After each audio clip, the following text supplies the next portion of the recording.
Okay, so let's cast our minds back. Late 90s, early 2000s.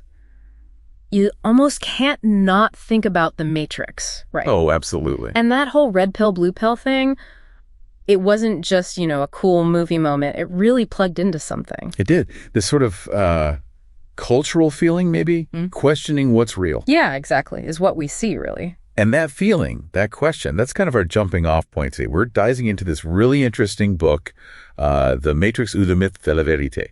It's by Naht Like You Think.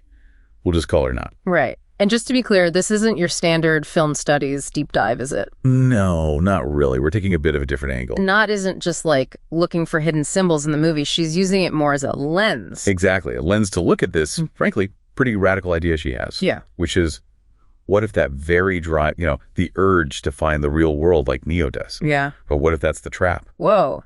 Okay. So the quest for ultimate truth itself could be problematic. That's the core of it. She's less focused on decoding the film and more on how it reflects these tensions in how we think about truth and reality. And she pulls in some serious thinkers to back this up. Oh, yeah.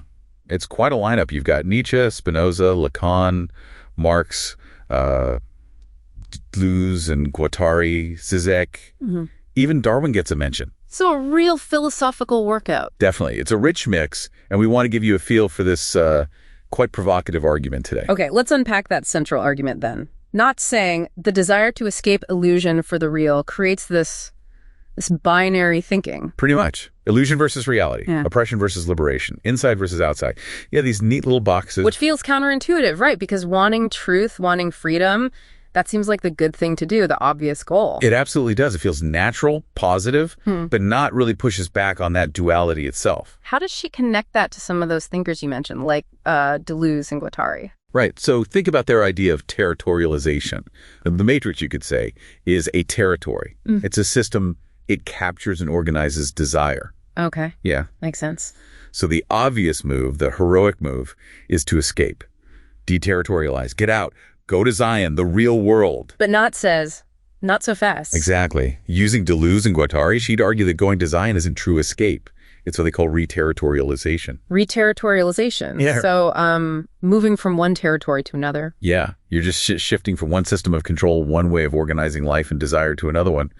Zion has its own rules, its own structures, its own limitations. It's like quitting Facebook for another social media site, different platform, different rules maybe, but you're still in that kind of structured digital space. That's a great analogy. The underlying logic of being within a system doesn't necessarily change.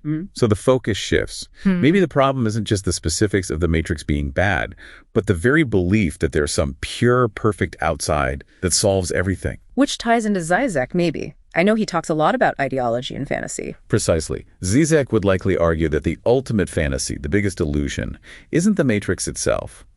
It's the fantasy of a real world, completely free from illusion, from any kind of symbolic order or control. Because that blinds us. It blinds us to how power and ideology operate even in the places we think are real or free. We're so busy looking for the exit door, we don't examine the room we just walked into.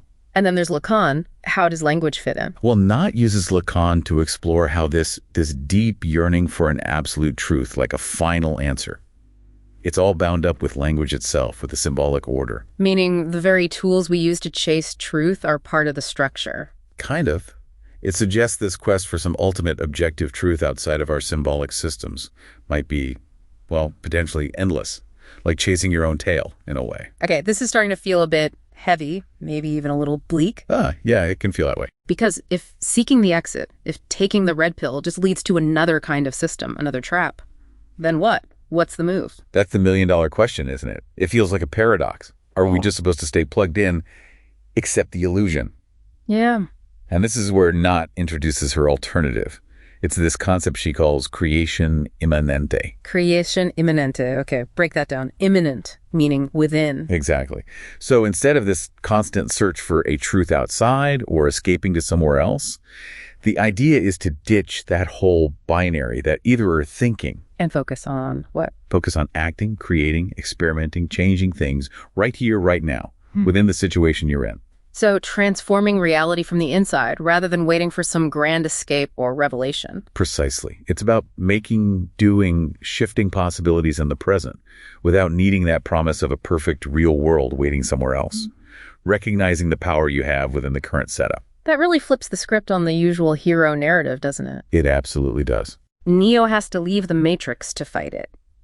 This sounds more like finding ways to fight, or maybe just create within the code itself. Yeah, or maybe creation is the better word than fight here.